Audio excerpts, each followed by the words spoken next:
లేకుండా పెద్ద ప్రోగ్రామ్ చేయకూడదు. ఓకే ఓకే రామరెడ్డి గారు. సార్ వాసుకృష్ణ గారు చెప్పండి, ఇంతమంది విన్నారు, మళ్ళీ మీరేం చెప్తారు చెప్పండి. First of all, I feel,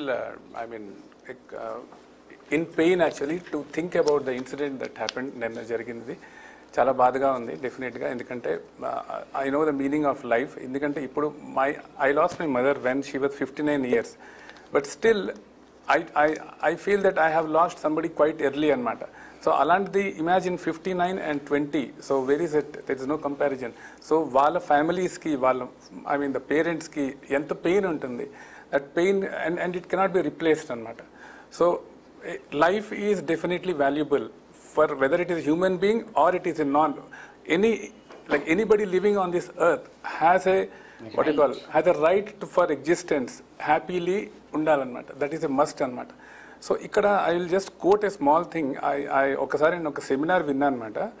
ఆ సెమినార్ తలక కాన్సెప్ట్ ఏంటంటే చేంజ్ అనమాట. చేంజ్ మీద ఒక మార్నింగ్ టు ఈవినింగ్ ఒక like there was a person who came and he spoke about change anamata. Okay. The importance of change. So ఏంటంటే మార్పు కావాలి. ఎందులో మార్పు కావాలి అంటే I'll tell you one more example. Don't blame the person, blame the process. అంటే ఏంటంటే process ఎప్పుడైనా ప్రాపర్గా ఉంటే things will fall in place. If the process itself is not aligned, things will not be as you are thought. If you have not planned for an event, if you have not planned what is going to happen on that day, if you don't have that vision with so much experience in terms of politics or virtual administrators or virtual, there are IAS officers, so many people are there who are controlling the whole affairs. Okay, so like what I want to say is there should be a proper planning and how it has to be done. దాని గురించి ఏంటంటే like ఇప్పుడు for example floods వస్తే మనం ఎలా react అవుతాం, అలాగే ఇలాంటి సిచ్యువేషన్స్లో ఇమీడియట్గా మనం ఎలా ప్లాన్ చేసుకుని ఎలా దీన్ని అవ్వకుండా చూసుకోవాలో అది ఒకటి ప్లాన్ చేసుకోవాలి. Though I personally I'm very fond of cricket. I'm a cricket analyst. Sir మీకు ఒక క్వశ్చన్ అడుగుతుంది, సారీ ఫర్ ది ఇంటరప్షన్.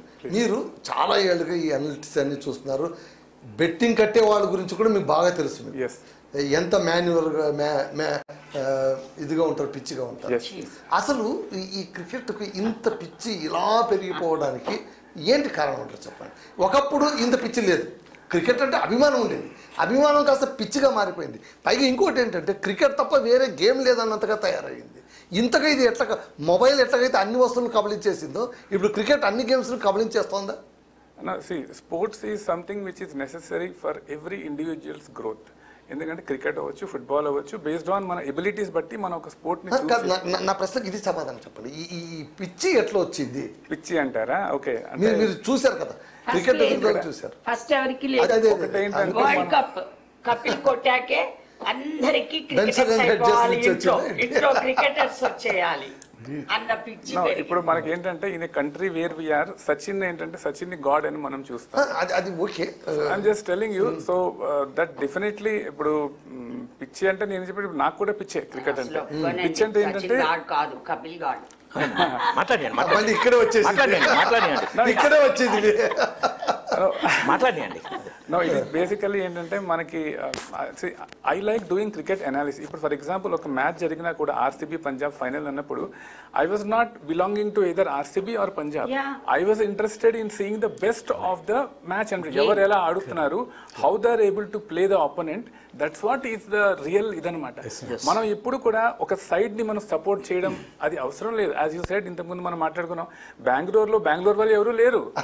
ఇప్పుడు హైదరాబాద్ టీం ఓనర్స్ అలా కాదు వినండి, హైదరాబాద్ టీం ఓనర్స్ ఏమో తమిళనాడు, చెన్నైలో ఉన్నారు. మనం హైదరాబాద్ చెన్నైలో ఉన్నారు. చెన్నైలో ఉన్నారు. ఇంకా బయట నుంచి వచ్చారు ఫారినర్స్ ఉన్నారు, అందులో ఫారినర్స్ కూడా ఉన్నారు. మనం ఫారినర్స్ కి ఎక్కువగా బ్యాటింగ్ ఛాన్స్ ఇస్తాం మన వాళ్ళకన్నా అనమాట.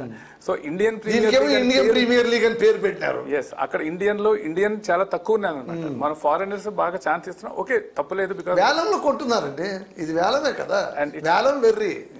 అలాంటప్పుడు ఏంటంటే ఇంకొంచెం బాగా ప్లానింగ్ చేయాలి. When they are putting so much of money, so much of time in this.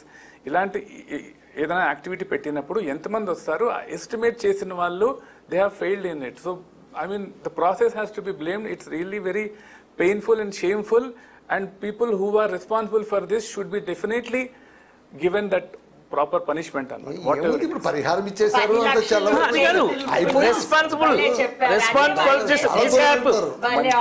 Victims కాదు వారు అన్నది. Persons responsible for mishap. సరే. వాళ్ళకి పనిష్మెంట్ జరగాలి. అది కంపల్సరీ. 2 issues లోన కొంచెం బండి లాగడం తప్పనిచ్చి ప్రొఫెషనల్ ఎక్స్పీరియన్స్ చెప్తాను సార్. నేను ప్రొఫెషనల్ ఎక్స్పీరియన్స్ కూడా చెప్తాను. హుదూద్ తుఫాన్ వైజాగ్ హిట్ చేసిన తర్వాత నెక్స్ట్ డే చంద్రబాబు నాయుడు అక్కడ ఉన్నారు. ఆల్మోస్ట్ 10 days ఉన్నారు అక్కడ. అవును. అండ్ వైజాగ్ మొత్తం కకావికం అయిపోయింది పూర్తిగా. అసలు యాక్సెస్ లేదు, కనీసం ఒక కప్పు టీ దొరికే పరిస్థితి లేదు. You're there on that very day, Chandrababu గారు వచ్చిన రోజే. ఆ మధ్యలోనే దీపావళి వచ్చింది. అవును. దీపావళి వస్తే ఆయన ఒక పిలిపిచ్చారు. ఏంటి, మొత్తము ఆల్మోస్ట్ వైజాగ్ చుట్టుపక్కల అంతా ఎండిన చెట్లు అవి వాటివన్నీ ఉన్నాయన్నమాట. ఎక్కడైనా ఎవరైనా చిన్నగా టపాసులు పేల్చినా there could be a big disaster. అవునవును. పిలిపిచ్చారు, దీపావళి జరుపుకోవద్దు ఈసారి అని చెప్పి. మేము రాత్రి 2 వరకు రోడ్ల మీద తిరుగుతున్నాం. ఎవరన్నా ఎక్కడన్నా చిన్నగా ఏదన్నా మతాబులు అంటిస్తారా? ఎవరు అంటించలేదు. అంటే చంద్రబాబు పైన అభిమానంతోన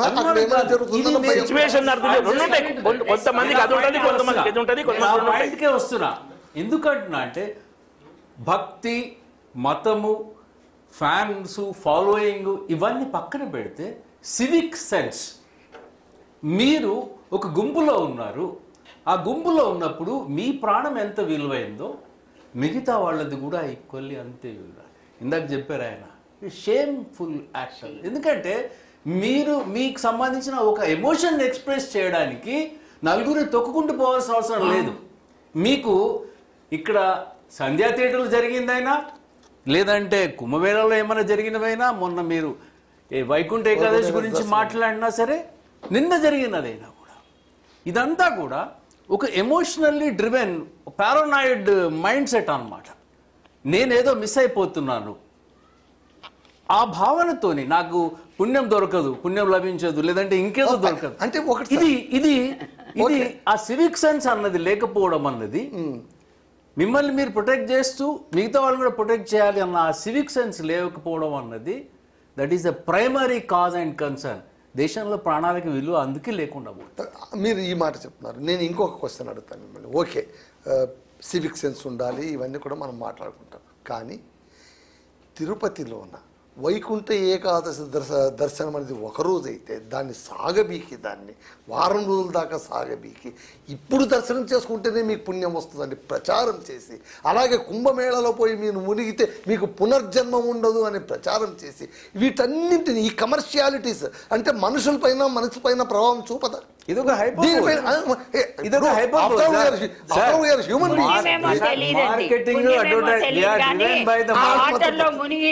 మునిగి సర్వ రోగాలు మాత్రం వస్తాయి. 66 కోట్ల మంది స్నానాలు చేసినా ఒక ఎపిడెమిక్ ఏదో వచ్చిన వార్త లేదు. ఇప్పుడు మీరు ఇదే కుంభమేళ విషయం మాట్లాడినట్టు మక్కా విషయం